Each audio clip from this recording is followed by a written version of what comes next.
Hey, heads up there, folks in my Lance world.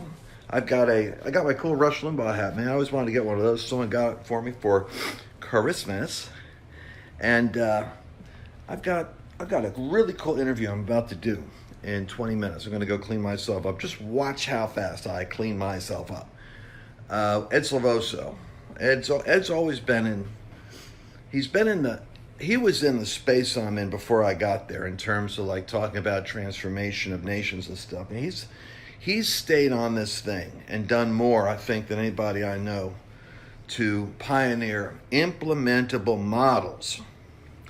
I came along and then I kind of got this. I really got the picture of the seven mountains and popularized that.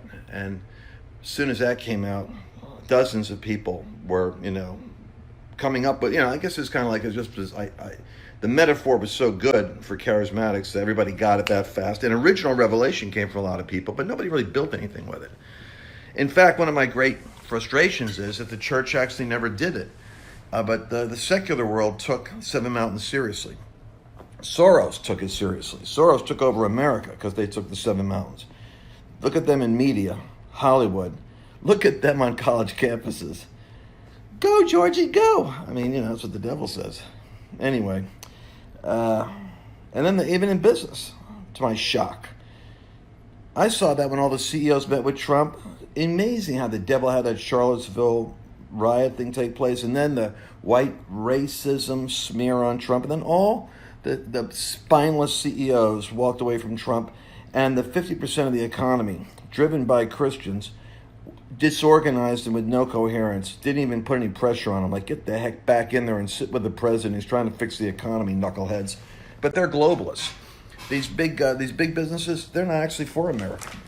I mean, seriously, they're for making money for their shareholders, and their shareholders are members of a global community. They could give a rip what happens to America, except as far as their high moat around their properties and their investments. But they're all over the world. They're citizens of the world. Just like you and me. Don't you have a house in Brussels and in Paris and a place in Thailand, as well as in New York, Manhattan, and L.A.? Tell you what, we better have a wake-up. We're going to have a wake-up, people.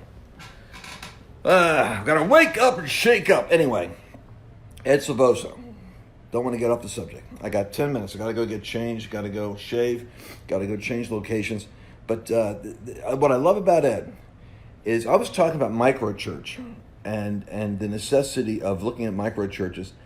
But, the thing is, then Ed came out with a book called Ecclesia. And I said, well, let me stop talking about it, because I was talking about Ecclesia and micro church when he wrote the book. And I love this book. And I said, no, I don't want to, I'll be honest with you. I didn't want Ed thinking I was trying to knock off his book, so I stopped talking about Ecclesia. But he was talking about the same time as me.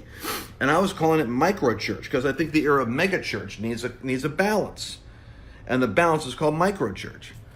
Because all of those leaders that are in the megachurch need to have a small group that is bringing the kingdom into their own sphere of influence, business or otherwise. Anyway, I'm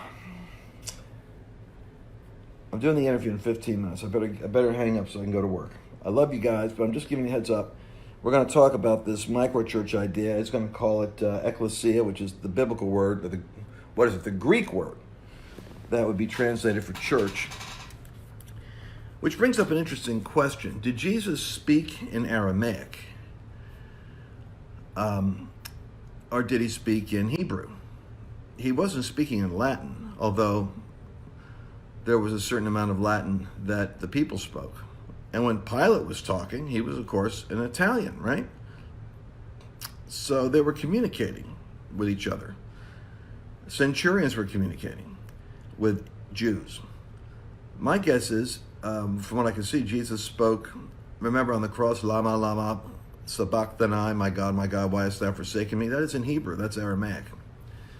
So I think, so I'm wondering about that. Is the word for church, ecclesia, in Aramaic? I wonder if Jesus used the word ecclesia or it was translated as ecclesia. Of course, it was an inspired translation, but this is an important point. I won't go into it with Ed because I don't want to get him off track.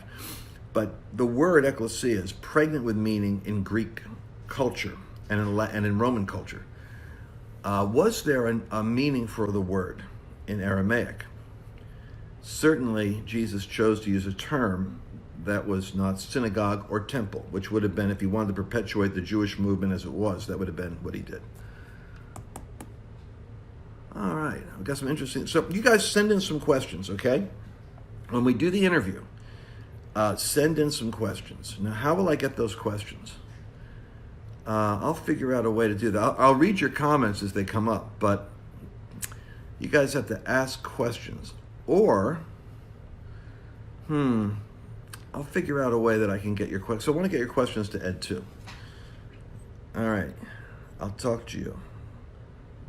God bless everyone from Bethel, Delaware. Okay. God bless you guys. Paul spoke in tongues. Yes, he did. Yes, he did. I don't know what the point was there, but I love reading. See, if I just read comments randomly, they don't necessarily add to the focus of the conversation unless my ADD tribe is engaged. Interesting question, Susan Solomon says. Okay, Susan, give me an interesting question for that interesting question. All right, let's not rush to judgment, but we're going to watch Ed in a couple of minutes. I'll be right on. Bye-bye. Hey, you know what? I'm Lance Wallnau, and I want to tell you something. I think that occasionally thumbs up and thumbs down really means something. I wasn't aware that there's a thumbs down option. I thought that was like diminishing to self-esteem on Facebook. But evidently, YouTube is being bold. So you can like me or not like me.